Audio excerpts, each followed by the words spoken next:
It looks like there is a rivalry between Donald Trump and his own son-in-law, Jared Kushner, especially when it comes to policy advice that Trump received from his son-in-law.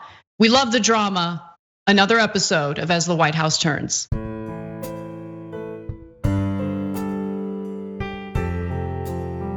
Made some very big mistakes. I asked for his resignation. I'm disappointed in the Attorney General. Jonathan Swan over at Axios is reporting that Donald Trump regrets passing criminal justice reform. And look, if you are a rational human being, then you would have known that Donald Trump never really cared about criminal justice reform, and the First Step Act was toothless to begin with. And you should have known the second Donald Trump was inaugurated and decided to reinstitute the use of private prisons for federal inmates. But anyway, here's what the latest is based on Axios's reporting. One person who spoke with the president interpreted his thinking this way. No more of Jared's woke-ish. Another said Trump has indicated that following Kushner's advice has harmed him politically. So Jared Kushner apparently was the influence behind the scenes, the person who was encouraging Donald Trump to provide pardons to certain nonviolent offenders, to pass criminal justice reform. And apparently Trump realized that he is so racist and so terrible to minority communities that small effort would not actually lead to people of color voting for him over a Democratic challenger. So Trump dipped his toe into police reform under pressure after a Minneapolis police officer killed George Floyd, and an executive order that activists consider toothless, but he will likely go further to restrain, he likely will not go further to restrain law enforcement officers moving forward. So there was the initial criminal justice reform, and then if you guys can remember, there was the executive order after the protests started, which essentially would do nothing. But it was enough to make the law enforcement community frustrated and angry with him. Conservatives have been angry with him. More importantly, someone he watches regularly on Fox News was angry with him. That was Tucker Carlson, and after he watched this segment, he decided to change course and move away from criminal justice reform. Take a quick look. No one has more contempt for Donald Trump's voters than Jared Kushner does, and no one expresses it more frequently.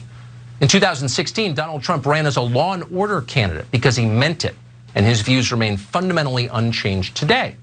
But the president's famously sharp instincts, the ones that won him the presidency almost 4 years ago, have been since subverted at every level by Jared Kushner. This is true on immigration, on foreign policy, and especially on law enforcement. As crime in this country continues to rise, Jared Kushner has led a highly aggressive effort to let more criminals out of prison and back onto the streets. This is reckless. At this moment in time, it's insane. It continues to happen. So Trump has now made clear, Cenk, that he wants to support law enforcement unequivocally, and he won't do anything that could be seen as undercutting police. Yeah. So we'll see what happens with Kushner, but he seems to regret taking Kushner's advice. Yeah, I mean, he's going as usual full racist, especially when it comes to Black Lives Matter. But I want to be clear about something and then come back to an important part of why he's listening to Tucker Carlson. So there's two different reforms that people are talking about. There's a criminal justice reform that was passed, and some people say that that was not enough. Of course, it's not enough, but the question is, was it a good start? I actually think it was, and I know Van Jones took some heat recently for being part of that effort. I don't agree with that. I think that what he was trying to do was constructive and productive, and I think people on the left try to tear down constructive people too much. I'm keeping it real, okay? So you can tell that it was real because now Trump regrets it and Tucker Carlson hates it. So it actually did have an effect. It is a good beginning, and you could tell by the right-wing reaction. Like that goddamn liberal Jared Kushner made us do it. Now that's ridiculous to call Jared Kushner a liberal, but that bill was not bad. And I have given Trump credit for that in the past because we actually care about the truth. Now, The second reform they're talking about is the so-called reform that Trump proposed after George Floyd got killed. And he's like, oh, okay, yeah, I hear there's police brutality. All right, let's ban chokeholds unless you feel like it. First of all, banning chokeholds is incredibly minor reform. Chokeholds are banned in most places anyway, and the cops do it anyway, and they get away with it anyway. And in this case, he wasn't even banning it. He said if they feel like they're in danger, they can do a chokehold. Well, they don't do a chokehold because they're out to lunch, right? They do it because they claim they feel like they're in danger. So it was useless and on purpose. Because at that point, Trump had already turned away from criminal justice reform and thought, oh, no, it's better to lean into my base and to be vicious against black people. So now why is he listening to Tucker Carlson? According to the reporting, it's partly because Tucker Carlson is now the #1 rated host on Fox News. So he's like, he's got good ratings, so he must be right. You idiot, with 1% of the country watching you, you have the top rated cable news show in the country. There's 330 million people. You've got 3 million people, you got the top show, but that's still only 1% of the country. Look at the polls.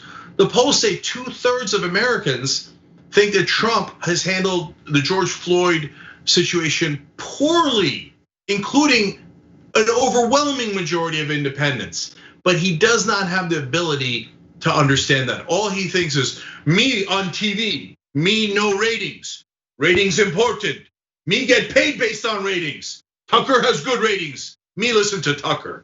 Okay, God, what a moron. Thanks for watching The Young Turks, really appreciate it.